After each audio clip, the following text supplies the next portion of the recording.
Welcome to the Daphne-CHILD Grantee Spotlight series, where we showcase the innovative work of our grantees in combating violence against children. The Daphne-CHILD program is a collaborative initiative funded by the European Union, led by Eurochild and Terre des Hommes, empowering grassroots civil society organizations across 9 European countries through a comprehensive 3-year sub-granting and capacity building program. You can learn more at Daphne.childhub.org. That's Daphne.childhub.org.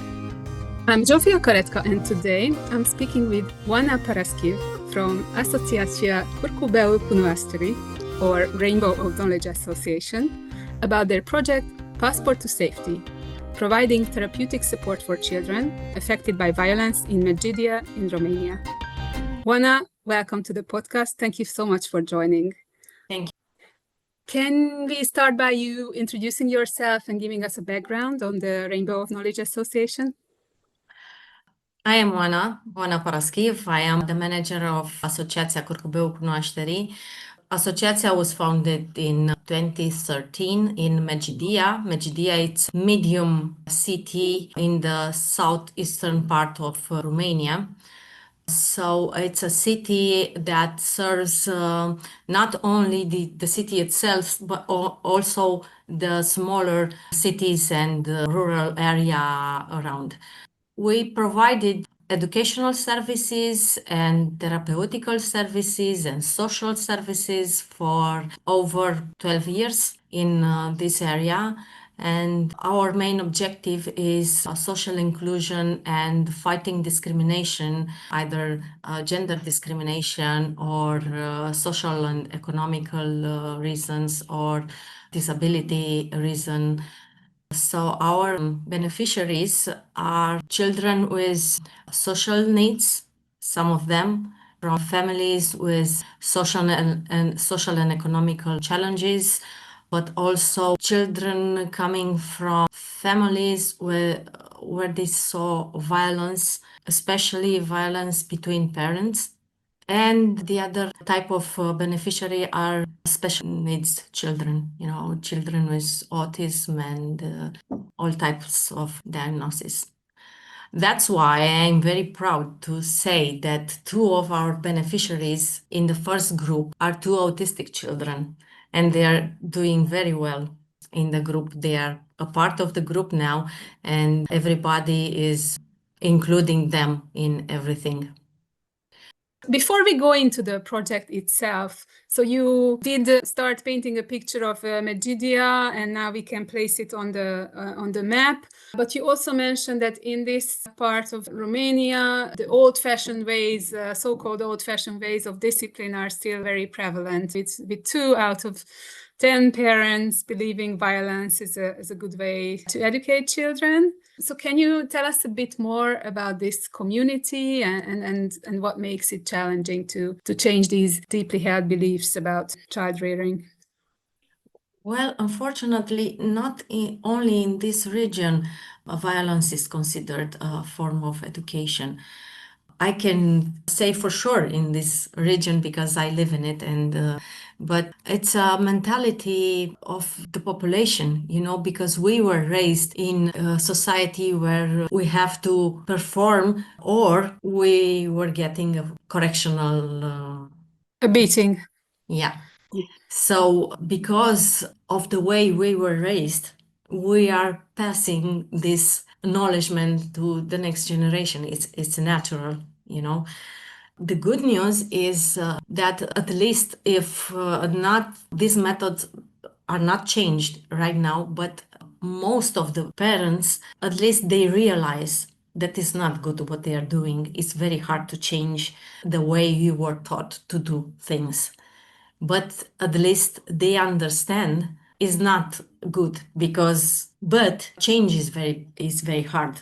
All the children in our project, the smaller children, the 7 to 10 age, are in our day center because they were victims or they committed acts of violence.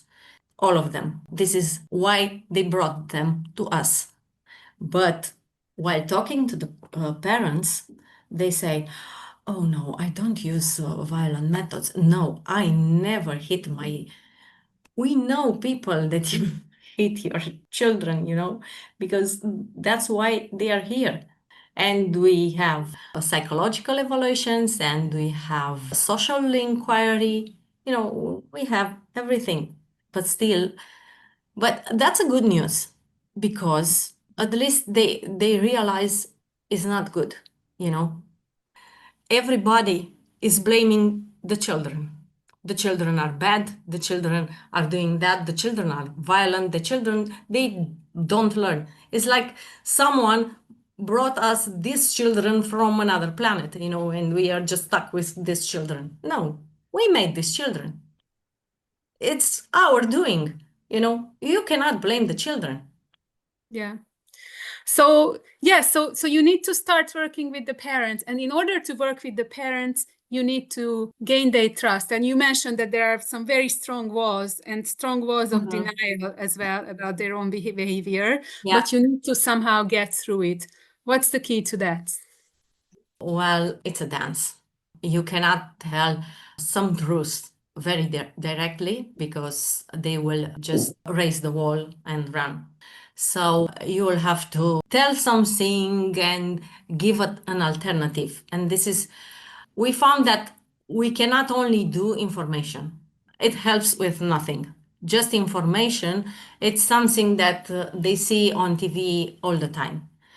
But if we work with a small group of parents and children, that's why we chose to work with groups of children, because if we manage to change a group of individuals, they will influence others, at least a small part, but it's a drop that will change, make waves. Yeah. We transform the information meetings into a counseling meetings because this is what is needed. We try to give parents alternatives. Instead of saying, my child is very naughty, just find another word, but a positive one. It was very difficult to find a positive one. It's very energetic, it's full of energy, it's willing to do things, or because this is our education. This is our legacy from the communism period, criticizing, never encouraging, only underlining the bad. No one sees when someone is doing something good. They will only address the children when they did something bad. So this is at school, at home, and children are not what they were 50 years ago or 30 years ago, and they will react. And we are getting to the first problem. Everybody blames the children. Yes, indeed. So Romania has some stark statistics. You alluded to it. So there were almost 18,000 child abuse cases in 2023. It has a very high school dropout rate. And here comes a very alarming number. So 73% of children witnessing bullying in schools. And you also already mentioned that your project takes a therapeutic approach rather than just educational. And you even explained why. But can you elaborate on that more? So what does that look like in practice? There are two groups of children, the children age 7 to 10, which are our beneficiaries in the day center. They are in our day center. Usually parents brings them because either they have problems at school, like they don't perform well, or they fight with other children, or they are too emotional, too shy, or they are crying too much, or so it all starts with psychological evaluation. So we know what's going on. So it's always a violence case. Even the children who committed violent acts are victims. For the report, I try to split the first group into victims and children who committed the violent acts, but actually they are all victims. Yes, as one of the projects phrased it in this way, that bullies are often the most insecure people. And I think it's very true. We are trying to, in our day center, to help them with school assignments and do some personal development, but we don't have the resources actually to work on their trauma. That's why this project came like a very good thing for our beneficiaries. This is our first group, the small younger children group. The other group is the teenagers, age 16 to 15 to 16. Well, the questionnaires addressed to the teenagers at the beginning of the project showed that most of them believe that someone is violent because they want to look tough and popular. This is the main reason why a teenager may be violent. There is no other way to be popular. We try to work with these two groups of children, very different, because the younger children will get older in a few years and they will be teenagers. And if we want to change something in their mentality, we should start now. But also the teenagers, even if it's more difficult to work with them than the younger children, once they open up, it's even fun. Is it more difficult because it's so much harder to open them up? Yeah, it was much harder to open the teenagers up and to make them understand there is no wrong answer. No one is gonna criticize them for what they're saying. There will be no bad things. We had planned one activity with both groups, the younger children and the teenagers.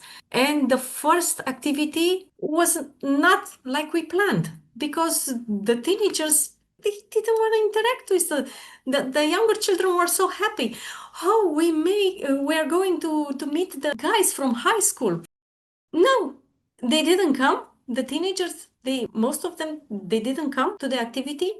And the ones who came were like, what do you want from your... Okay, let's schedule a second activity. And we went to the high school with our younger children. And our younger children prepared the drawings with messages.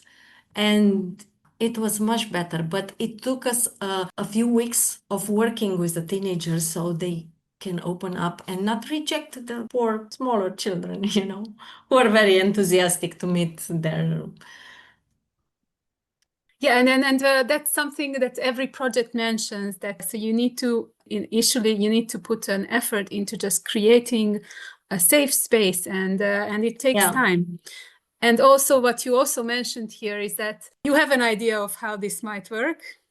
The project implementer, and it never goes that way. And you need to be led by the project and the direction that the children and the young people take you. And you need to be there, of course, as a guide. But if you have like preconceptions of how this is going to work, you're in for a bad surprise. And this is what I'm hearing for every project. So you need to do these things with an open mind. Like you planned the second activity and you reversed. And I want to plan a third, because if we don't expose all children to this type of activity, they will never feel comfortable doing it. So by exposing them more often, they will know what to do.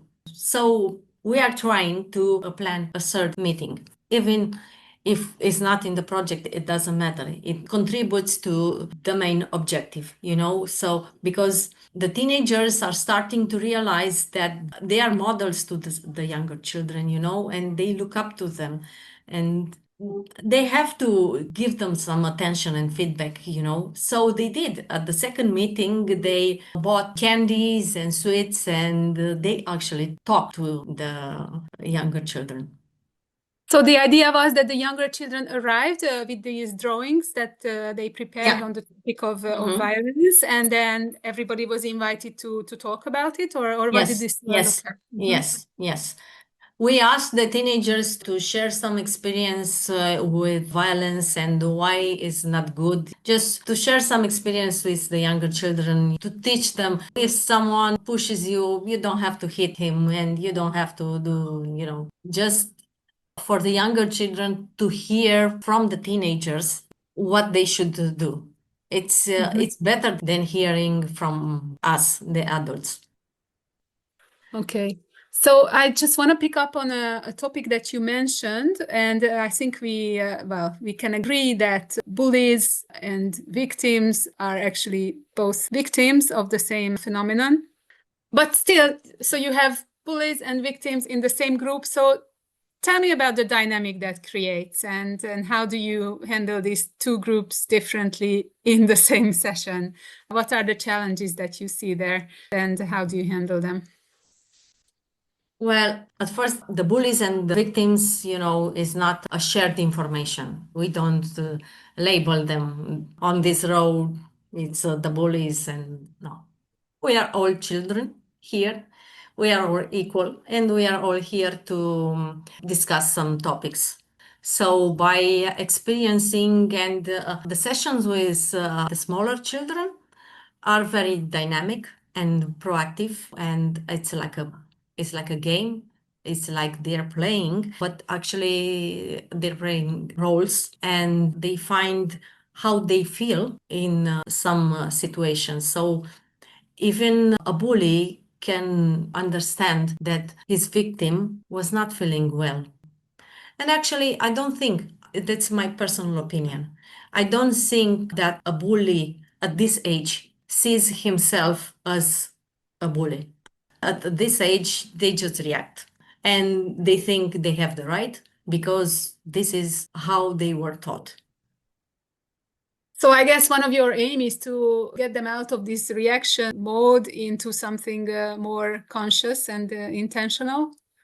93% of the smaller children consider that there is a good reason for adults to be violent with them, as per our questionnaires. And of course, the same percent consider that they have a good reason sometimes to be violent. So this is something they were taught. They don't realize they are either victims or bullies. Yeah, it's completely normalized in their Yeah. lives, you could say. Yeah. Yeah. Any tips on how to build trust with children who may have learned that adults can be violent? Of course, they learn that. It's normalized. So what does it take for a child who's been hurt to open up in a group setting, in your opinion? For the younger children, it's easier. They don't process the trauma as much as older children. So after 2 or 3 sessions, they are your best friends. You can do anything with them. It's very easy with the younger children to trust you, not to change the way they behave, but just to trust you and to want to come to the activity. Oh, it's a different story with the teenagers because they experienced more than the younger children, and they can process trauma more deeply and they know more. So it takes some time for them to trust you. But you don't have to give up. Like one of my therapist colleagues saying, nothing that you would say to a child goes by him. Even if you think at the moment that he doesn't hear you, that he doesn't care what you say, nothing that you put in a child will just vanish. You just have to put it there constantly, and one day you will see the result. You mentioned that the small children prepare drawings. How do they express? So I guess you ask them to express themselves on the topic of violence, or what do you ask them? On the topic of violence, their Yeah. message about violence, and it was adorable. We posted many of their drawings. I'm wondering, do you see any patterns in the way they express about violence in this graphical way? Well, So is it abstract, or is it very like reality based, or what do you see in these drawings? It's reality based, and most of the messages saying it was about how they feel when are witnessing violence. This was the most common drawing, how they feel.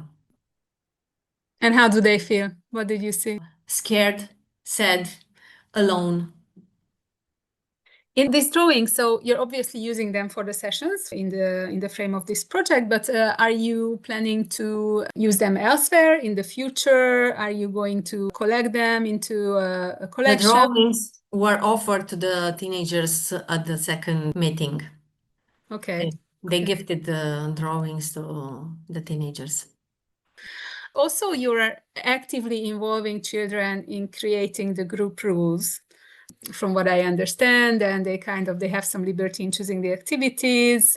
So tell us about that process. So how did you come to this activity of drawing? Because I guess the children were involved with that. Well, at the first sessions, we set the rules of the house rules. What do we do here? Why we are here? What can we do? If we don't want to do it, we can just say we don't want to do it and just leave. But children like routine. So if everything is predictable, then it's more unlikely to have behavior problems. We didn't have any problems with children saying they don't want to participate or they only missed on vacation when they were away or for good reasons, were sick or something else. It was not the same story with the teenagers because the teachers have to be very involved at the beginning so they participate to the sessions because of course you cannot tell a teenager that he needs to be not just a teenager but a teenager who was violent with others or seen violent acts. You cannot tell a teenager that he needs or she needs counseling session. They know it all at that age. So it was a little bit harder, but you don't have to give up. This is the word. You don't have to give up. You have to try and do everything that you can. Our therapist even went to a day trip with them. They were planning a day trip. And in one of the days, they were supposed to have counseling session. And one of the teachers said, okay, we are going on a day trip. If you want, you can come with us and, do your activity on this trip. And our therapist said, okay, I can do that. I can go with you. It will be a great opportunity to do my activity somewhere else in a different environment. You cannot do it otherwise. You cannot just say and complain, they are canceling our sessions, they don't come. You have to do something if you want results. You have to be adaptive.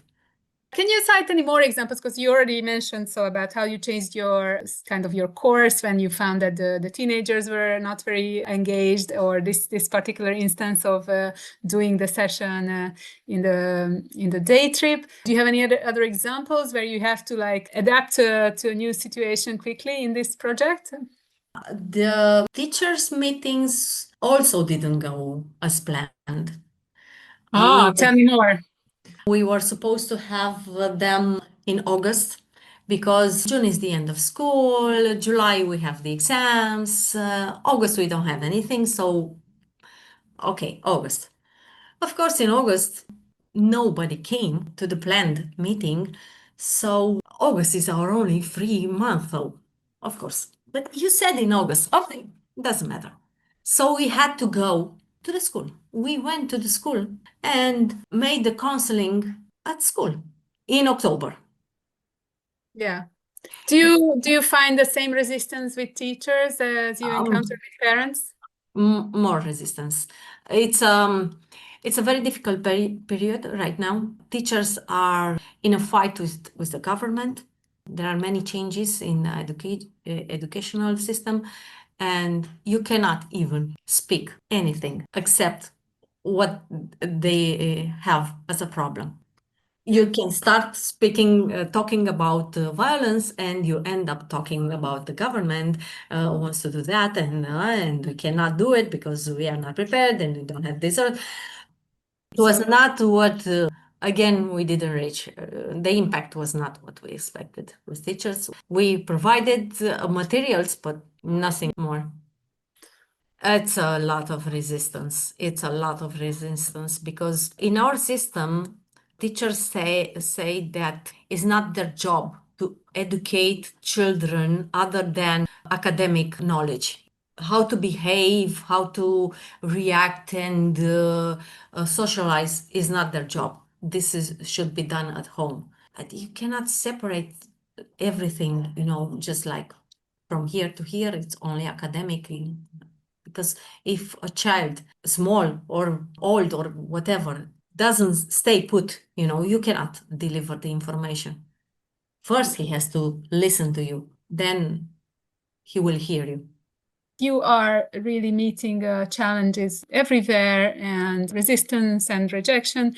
How do you protect yourself in the organization from burnout? Because I think this is a straight way to burnout. So where do you find your resilience in your own work? Well, I am a mother of one 20 years autistic girl.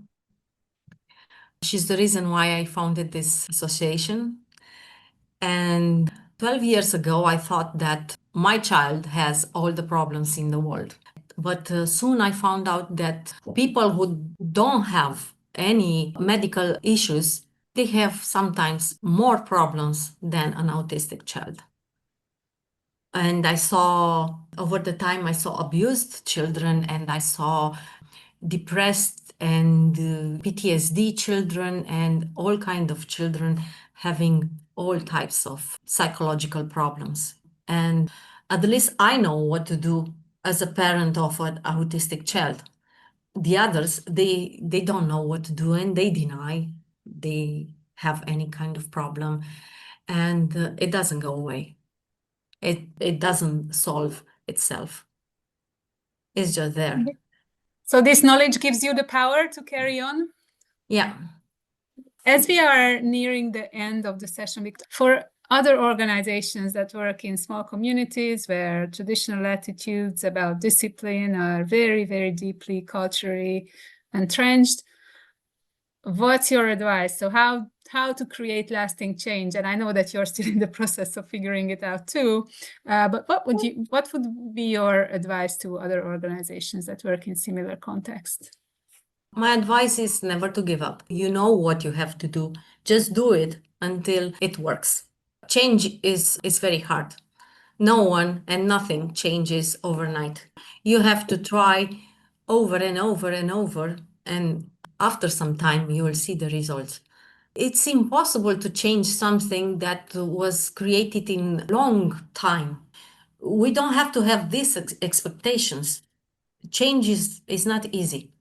So if we want to change, we have to give examples of how to do it different every day.